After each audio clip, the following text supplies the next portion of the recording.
চিচিং ফাক খুলে গেল হরমুজের দরজা। বিশ্ব বাণিজ্যের জন্য আবারও ওপেন হয়ে গেল হরমুজ। ইরানের সর্বশেষ ঘোষণা অনুসারে তারা আবারও উন্মুক্ত করে দিয়েছে হরমুজ। তবে সেটা প্রেসিডেন্ট ট্রাম্পের অনুরোধে নয়, বরং তাদের নিজস্ব বিবেচনায়। মধ্যপ্রাচ্যের এই সর্বশেষ যুদ্ধের সাথে যেন মিশে আছে আলিবাবা এবং 40 চোরের সেই গল্প। প্রিয় দর্শক, আপনাদের মনে আছে আলিবাবা 40 চোর, যেখানে আলিবাবার ভাই ছিল কাশেম, যে ছিল অত্যন্ত চালাক এবং লোভী।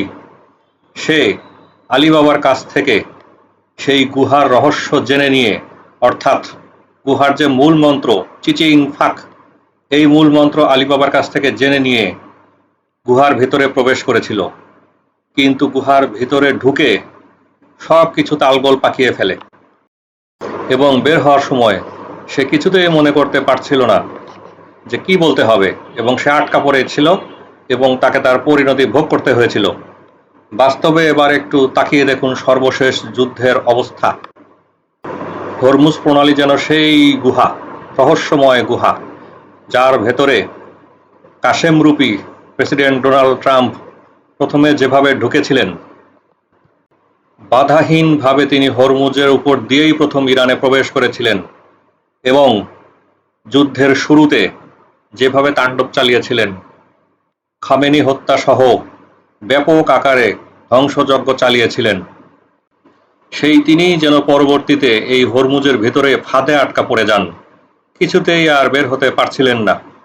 সাময়িক 2 সপ্তাহের একটি যুদ্ধবিরতির ঘোষণা করেছিলেন, তারপরেও তিনি ইরানকে নমনীয় অবস্থায় আনতে পারেননি। অর্থাৎ সেই যে একবার নিজের ইচ্ছায় ঢুকেছিলেন, আর যেন কোনোভাবেই বের হতে পারছিলেন না। গত কয়েক সপ্তাহে আমরা তার সোশ্যাল মিডিয়ায়, তার অ্যাকাউন্টে তার বিভিন্ন কার্যকলাপ দেখে আসছি।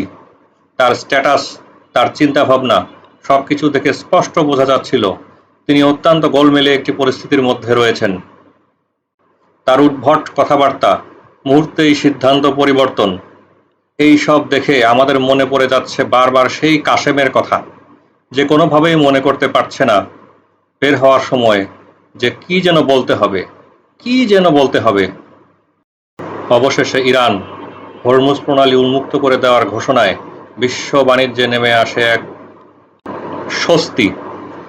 আর ইরানের ভূমিকা ছিল অনেকটা সেই দস্যুদের মতো বা দস্যু সর্দারের মতো। আলিবাবার ভাই কাশেম গুহার ভিতরে আটকা পড়ার পরে বাহিরে থেকে দস্যুরা আসে এবং দস্যু সর্দারের কথায় আবারও খুলে যায় সেই গুহা। ইরানের আব্বাস আরাগচি অথবা মুস্তাফা খামেনি যেন সেই দস্যু সর্দারের প্রতিনিধিত্ব করছে, যার হুকুম ছাড়া এই হরমুজের দরজা খোলা অথবা বন্ধ করা যেন অন্য কারো পক্ষেই সম্ভব নয়, অথবা ঢুকলেও সে বের হতে পারবে না। প্রিয় দর্শক, বাংলাদেশের অধিকাংশ মানুষ যুদ্ধের শুরু থেকেই ইরানের পক্ষে রয়েছে নৈতিকভাবে। যদিও এই যুদ্ধে বাংলাদেশও ক্ষতিগ্রস্ত হয়েছে এবং সেটা ইরানের প্রত্যক্ষ কারণে। সৌদি আরবে বাংলাদেশি নাগরিক মারা গিয়েছে ইরানের মিসাইলের আঘাতে। এছাড়াও বাংলাদেশের অর্থনীতি গত কয়েক সপ্তাহে ভীষণভাবে ক্ষতিগ্রস্ত হয়েছে ইরানের ব্লকেডের কারণে। এত কিছুর পরেও নৈতিকভাবে বাংলাদেশ শুরু থেকেই ইরানের পক্ষে কথা বলে এসেছে। প্রিয় দর্শক, ইমারত বিধিমালা এবং বিএনবিসি কোড অনুসারে ভূমিকম্প সহনশীল ভবনের নকশা প্রস্তুতের জন্য এবং ইন্টেরিয়র ডিজাইনের জন্য ডেসক্রিপশন বক্সে দেখানো নাম্বারে যোগাযোগ করুন। প্রকৌশলী আহসান।